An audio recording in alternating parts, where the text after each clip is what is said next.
Versus the Young Guns when Golden State travels to Houston to take on the Rockets in the first round of the playoffs. This one's on Sunday.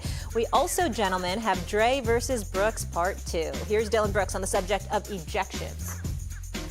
How many ejections are we going to see in this series? I'm not going to get ejected. I'll leave that to somebody else.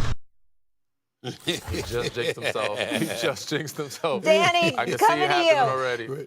Danny, who's a bigger concern for you when it comes to the antics in this series? Is it Dre or Dillon Brooks? I would say Dre. I think Dillon just jinxed himself. He might end up getting tossed one of these games, but I would say Dre. You know, Dre is the one. I wouldn't say he's just more aggressive with it. In the playoff time, his emotions, he really doesn't control them as much as he should. I think he's more the concern because he really dictates a lot of what Golden State does, defensively and offensively. And if he doesn't keep his cool and he gets in the antics and gets it with Dillon Brooks, even if he does get tossed, Houston has enough pieces to win. Without Draymond Green, Golden State is a totally different team. They don't have their identity, and if they lose him, it's a different ball game, and I don't see them winning the series without him. So, Stephen A? Yeah. You know what? My answer was originally, specifically to this question, more concerned.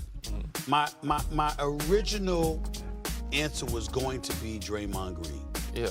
Until Dillon Brooks opened. Until Dillon Brooks opened his mouth. But it's not because I think that Dillon is going to get himself ejected, even though it's obviously possible.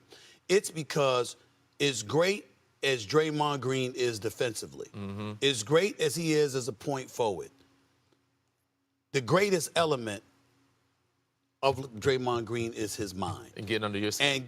And Dillon Brooks basically challenged him when he said what he said. I'm not going to get ejected. I'm going to leave that to somebody else. We know who he was talking about. So Draymond Green, he hears that kind of statement, and his mentality in all likelihood is we going to play these mind games. And now it's going to be whether it's you or me, and I'm going to one-up you mentally. That's the kind of guy that Draymond Green is because he's that smart. Yeah. And so I just look at it from that standpoint, and I say the answer to this question would be Brooks as well. I would be more concerned about Brooks rather than Draymond because I think Draymond's going to target him, and Draymond's possibly going to find a way to mess with him and get under his skin more so than he's going to get under Draymond's skin. 100%. I agree. I think it's going to be interesting. It's going to be fun. It's going to be entertaining. But I still think Dre is going to be the one to kind of lose his emotion. And not only that, let's throw this out. It's worth repeating this. Yeah. Draymond needs to watch himself. Yeah. There's a title that Draymond himself will admit he believes he cost Golden State years ago because he got himself suspended for that Game 5, that stimulus package the NBA gave LeBron James at that time, which enabled them to come back because you suspended Draymond Green. Because if Draymond Green is in that Game 5, they win. And then, of course, he got suspended and stuff last year, and they missed, you know, they had their troubles. He's got to be on his best behavior, like Drake said. Yes. Stephen A., what would be the bigger surprise, Warriors not getting past Houston or Golden State reaching the Western Conference Finals? I'm going to say the Golden State Warriors would be the biggest surprise if they reach the conference finals. Because if they win, if you beat Houston, that's the number 2 seed. Got to play Lakers. And then after that, you got the Lakers. So in order to get to the conference finals, the Golden State Warriors would have had to beat a young up-and-coming Houston team that is no joke, all right, as the number 2 overall seed in the Western Conference. And then after that, they would have to go against LeBron and Luka, assuming the Lakers handle their business against Minnesota. I think that is more unlikely than them losing in the first round of Houston. Yeah, definitely more challenging. That road, they have a tough road against that Western Conference Finals. I'd be more surprised if they make it to the Western Conference Finals than beating the Houston Rockets. Houston Rockets, first time in the playoffs, young team. I kind of expect them to have an edge on them and try to beat them in 7 games. I have the Warriors in this series, but getting to the Western Conference Finals more of a surprise for me than actually beating the Houston Rockets. All right, Danny, we have plenty more with you, but you're going to need to buckle up for the seeds tonight. In the East, the Heat visiting the Hawks, Miami and Atlanta, no strangers to the play-in. Tonight's winner will have the most wins in play-in history. It's 6 years old. But more importantly, a first-round date with the Cleveland Cavaliers. That's out east. What about out west? A Grizzlies team that scores the second most point paints per game will host the Mavericks and their 3-headed big man rotation in the front court in AD, Derek Lively, and Danny Gafford. Winner, congratulations. You get the Oklahoma City Thunder. Viewers, congratulations. You get Alan Hahn joining the program. Alan, great to see you. Besides the obvious, a first-round matchup with the Thunder, a Mavericks win tonight would mean what for this team? Well, it would be a statement. All right? 2 road wins in the play-in just to get into the playoffs. And if you're Anthony Davis and the rest of the players in that locker room, you got to look at the fan base and say, isn't it time to start rooting for who's here and not who isn't here anymore? Okay. To quote Norman Dale from Hoosiers, that's what you're looking for. Get over it already. We get it. You're not happy about the trade, but you still got a team here to watch. And so they getting into the first round would be something. And, we all know what's going to happen. It'll be the sweep. They'll get blown out by Oklahoma City, and that's fine. But if the Lakers lose to Minnesota, now all of a sudden, does the playing field get equal again? So we'll see. Same result, really, at the end of the season, if those were to happen. All right, to the East. Is Tibbs on the hot seat if the Knicks lose this opening round series against the Pistons? Well, first of all, it's New York. You're always on a hot seat if you're a coach in this city, right? Like that goes without saying.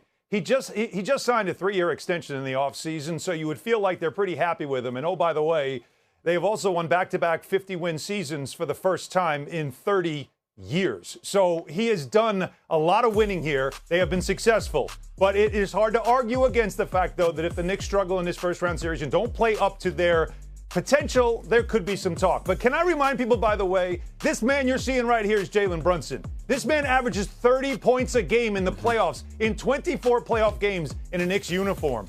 So whoever's been talking about Cade Cunningham being the best player in the series needs to have the microphone revoked. Listen, this matchup, this series has shades of early 90s NBA basketball, and that's actually the first time these teams will now meet in the playoffs since the early 90s. Alan Hahn joining us this morning. Tomorrow, we got Alan Hahn, and Danny Green is up early with us from L.A. this morning to break down some of the big questions surrounding this. Danny, I'm going to start with you. Knicks Pistons gets underway tomorrow, and here's the really big question. Tom Thibodeau, head coach, New York Knicks. Does he go on the hot seat if the Knicks get knocked out in round one by Detroit? Absolutely. I mean, there's no excuse for them to lose in the first round to the Detroit Pistons. Obviously, Detroit's had a great year, but the New York Knicks, one of the deepest teams, one of the best starting fives in the league. You cannot lose in the first round with this group. You traded too much away to get these pieces. You've done a lot to get this group together. This is something that you're supposed to see come to fruition and get to the Eastern Conference Finals at least, if not the finals. You can't lose in the first round. Alan, you obviously hear this every day. For those that don't know, Alan covers the Knicks day in, day out. You host a radio show in New York, so you're taking phone calls all the time. If the Knicks should get knocked out by what is a good Pistons team, what will the conversation, what will the fallout be in New York? Yeah, first of all, Danny Green, my Long Island brother, I've known him since he's a kid. Yeah. You know that it's New York. That means he's already on the hot seat. Every coach in New York's on the hot seat, no matter what they do. But he just signed a 3-year extension that kicks in next year. And also just went back-to-back 50-win seasons. Mm-hmm. You know the last time that happened? 30 years ago. Pat Riley was the coach of the Knicks. So we're talking about winning that the Knicks haven't seen in a long time. He has achieved that. But I will say, if this Knicks team doesn't play up to its potential and doesn't beat a team that they should be beating in the first round of the playoffs, oh yeah, the noise, the chatter, it's all going to ratchet up, and that sort of Damocles is going to hang over his head going into next season. That said, Danny, what do you expect in this series? Knicks Pistons beginning tomorrow.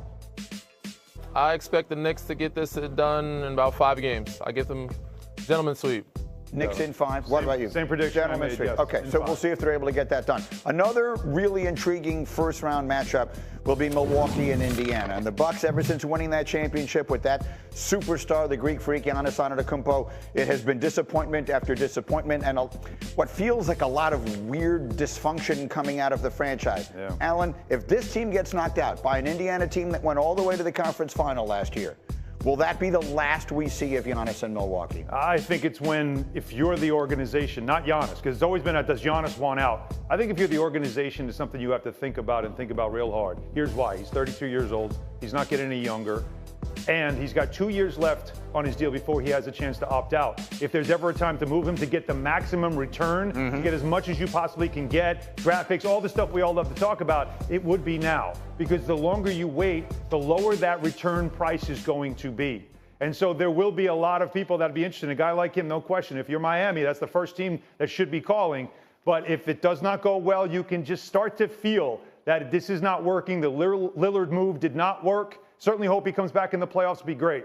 But this would be the time to have that tough conversation. And just understand, if you make a move like this, you're going right to lottery hell. Yeah. Danny, what do you think? If they get knocked out here in this first round, what do you think happens with Giannis? I'm with Alan here. I think they have to give them the option to explore it. I don't think they try to do it themselves. They ask him what he wants to do. Like I said, Allen said he's getting older. Their team is older. They're one of the oldest teams in the league, the oldest team in the Eastern Conference.